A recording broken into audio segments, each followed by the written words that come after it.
Takmış koluna evin adamını, beni orta yerinden çatlatıyor. Orası salınıyor. امروز یه ویدیوی جذاب داریم از تمام زیر و بم روابط جنجالی و زندگی خصوصی پاپستار معروف ترکیه یعنی تارکان. پیشنهاد میکنم به هیچ عنوان این ویدیو رو از دست ندید. با سلوی مثل همیشه همراه باشید. تارکان مگاستار ترکیه، اون نه فقط با آهنگاش بلکه با زندگی خصوصیش هم سالها تیتر اول اخبار بود. مگاستاری که میلیون‌ها نفر با تحسین نگاهش می‌کردن. روی صحنه چقدر با اعتماد به نفس و پر انرژی بود، اما در زندگی عاشقانه‌اش به همون اندازه پر فراز و نشیب. عشق‌های بزرگ، لحظه‌هایی که پای سفره عقل نرسیده برگشت، بحران‌های حسادت، روابط طولانی مدت و جدایی‌های بحث برانگیز همیشه سر زبون‌ها بود. تو این ویدیو می‌خوایم از زنانی که وارد زندگی تارکان شدن و بعد خارج شدن صحبت بکنیم. تارکان به عنوان پنجمین فرزند از خانواده 6 فرزندی به دنیا اومد. مادرش خانم نشه از ازدواج اولش 3 فرزند داشت و بعد با علی توتوغلو ازدواج کرد و صاحب 3 فرزند دیگه هم شد. اما به دنیا اومدن تارکان اصلاً راحت نبود. وقتی نشه خانم باردار تارکان بود تصادف شدیدی داشت و 1 ماه تو کما بود. دکترها گفتن زایمان خطرناکه و پیشنهاد سقط جنین دادن. اما خواب عجیبی که علی بی دید سرنوشت متفاوتی رو نشون میداد. علی بی گفت تو خواب دیدم پسرمون سالم به دنیا اومده و بالای سرش یه ستاره میدرخشه. اون آدم مشهوری میشه. اسم تارکان از یک کمدین معروف گرفته شد. تارکان از همون نوزادی همه رو جذب خودش میکرد. مادرش میگفت تو بچگی اونقدر خوشگل جیغ میزد که قابله گفت این بچه حتما خواننده میشه. گویا تارکان حتی قبل اینکه به دنیا بیاد به جنگ سرنوشت رفته بود که به هر نحوی شده بزرگ بشه و به انسان معروف و تاثیرگذاری تبدیل بشه.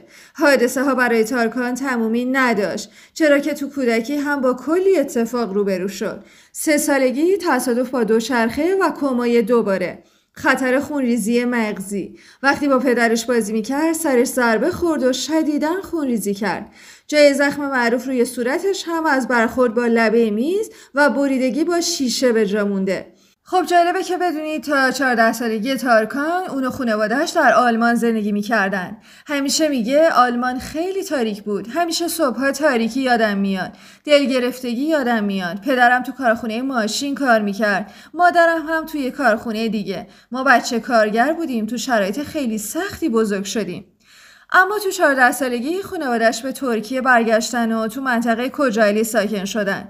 تو جوانیش ریزه‌کاری‌های موسیقی سنتی ترکی رو یاد گرفت و با اجراهای آلاتورکا شنونده ها رو مجذوب خودش کرد. تارکان سال 1992 که شروع کرد با 10 آلبوم تبدیل به بزرگترین ستاره پاپ ترکیه شد. اما فقط با موسیقیش نه، بلکه با استایل، رقصاش و زندگی شخصیش همیشه در صدر اخبار بود. تو همون سالها که مردم حسابی شیفته تارکان شده بودن خبری به بیرون درز کرد و گفته میشد که عاشق شده، اما با این جمله ها با عشقش خداحافظی کرده. الان موسیقی برام تو اولویت قرار داره، نمیخوام در آینده باعث رنجت بشم، بیا دوستیمون رو عمیق‌تر نکنیم. ولی 1 سال بعد خبری منتشر شد که تارکان تو 17 سالگی قرار بوده با دختری به نام آیشن ازدواج بکنه، اما در آخرین لحظه منصرف شده. نکته جالب این بود که عکس‌های منتشر شده در هر 2 خبر تصویر 1 دختر یکسان بود. در زمان انتشار اولین آلبومش با جولیت رابطه داشت. گفته میشد برای تارکان در ناف و بینیش پیرسینگ زده و موهاش رو رنگی کرده، ولی رابطهشون با دعواهای شدید تموم شد. جولیت بعد از جدایی گفت تارکان دیگه اون آدم سابق نیست. اینکه فقط به عنوان دوست دخترش شناخته می شدن به من آسیب زد. یه اعتراف دیگرش هم که مثل بمب ترکید این بود: توی خونه که با هم بودیم بدون لباس راه می رفتم چون اون اینجوری می خواست. در همین زمانها بود که شایعات قوی از همجنس باز بودن تارکان روی زبونها افتاد. ولی جالبتر این که وقتی ازش میپرسیدن اگر بپرسیم گی هستی اذیت میشی، جواب میداد نه، چون میتونم بگم نیستم یا حتی بگم هستم، ولی در هر حال این موضوع به کسی ارتباطی نداره. چند روز بعد از انتشار این شایعات، مدیر برنامه تارکان اعلام کرد که رابطه بین تارکان و خبرنگاری به نام الیف شروع شده. گفته میشه الیف برای تارکان یه مجله اختصاصی طراحی کرده و همین باعث آغاز رابطه‌شون شد. این زوج که همه اونا رو تحسین می‌کردن بدون ترس جلوی دوربین‌ها ظاهر می‌شدن و عکس می‌گرفتن. هواداران تارکان هم از الیف خوششون اومده بوده، حس می‌کردن اون واقعاً برای تارکان ارزش قائله. شایعه شد که یه جمله الیف باعث سرد شدن رابطه‌شون شد. به هر حال چون مدتی بود همدیگر رو نمی‌دیدن. این اتفاق منجر به جدایی شد. بعد از جدایی تارکان برگشتنش به ترکیه رو به تعویق انداخت و روی آلبومش تمرکز کرد. در این آلبوم که از 2 آلبوم اولش هم موفق تر بود، آهنگی هم برای الیف نوشته بود به نام اینجی تانم. جالبه که شوهر سابق الیف یعنی آیشن داستنلی در آهنگ گیجینین کاناتلارندا به عنوان همخوان با تارکان همکاری کرده بود.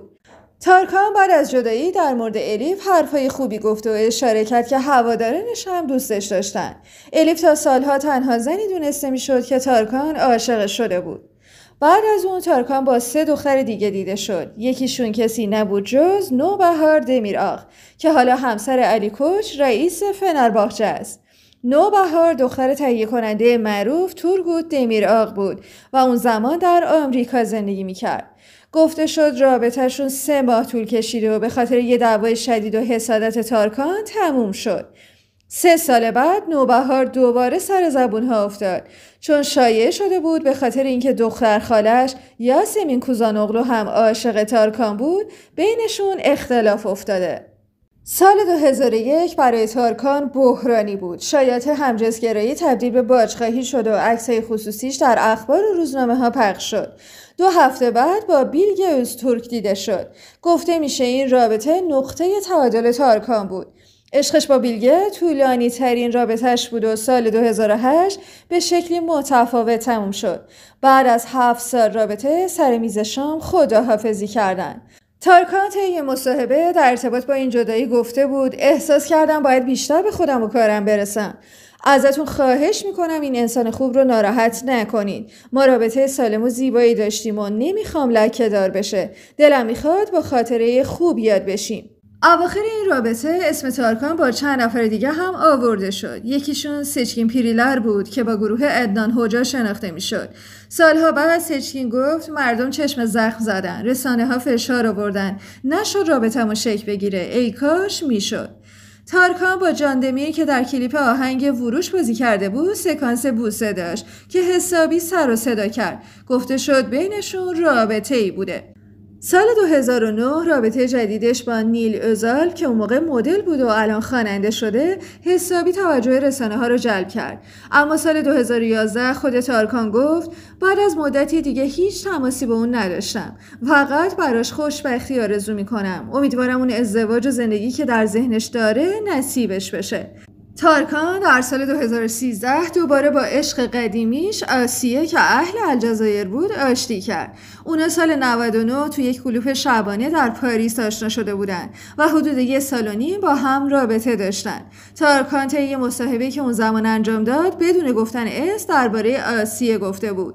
بعدها مشخص شد که منظورش همون آسیه بوده. تو فرانسه با هم آشنا شدیم. تو اروپا زندگی میکنه و دوستش دارم.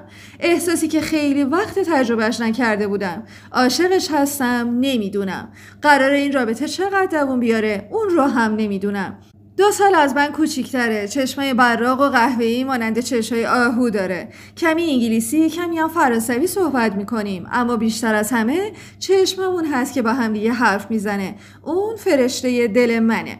گرچه همه جا پیچیده بود که با اطمینان تارکان با آسیه در تدارک و ازدواجه، اما همسر آیندهش بعدها وارد زندگی شد. در سال 2015 خبری مثل بمب در دنیای هنر ترکید. طبق گزارش‌ها تارکان داشت برای ازدواج آماده می‌شد و عروس دختری ترک تبار بود که در شهر کلون آلمان زندگی می‌کرد. شایعات چند ماه بعد واقعا درست از آب در اومد. مگاستار تارکان در سال 2016 با پونار دیلک تصمیم به ازدواج گرفت. این زوج در مراسمی ساده و با حضور اعضای خانواده‌شون ازدواج کردند. بعد از ازدواج شایعاتی منتشر شد که میگفت پونار دیلک به خاطر بارداری ازدواج کرده. اما این حرفا تارکان رو عصبی کرد. در سال 2018 این زوج صاحب یه دختر شدن و اسمش رو لیا گذاشتن.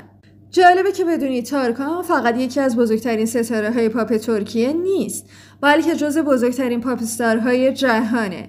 با این حال گذشته کاری اون با حاشیه ها و رسوایی های پر سر و صدایی همراه بوده و البته هنوزم که هنوزه بعد از سالها ادعای همجنس باز بودن تارکان همچنان به قوت خودش باقیه و خیلی ها به صورت عجیبی باور دارن تارکان همجنس بازه و صرفا برای خراب نشدن وجه هنریش با یه دختر ازدواج کرده.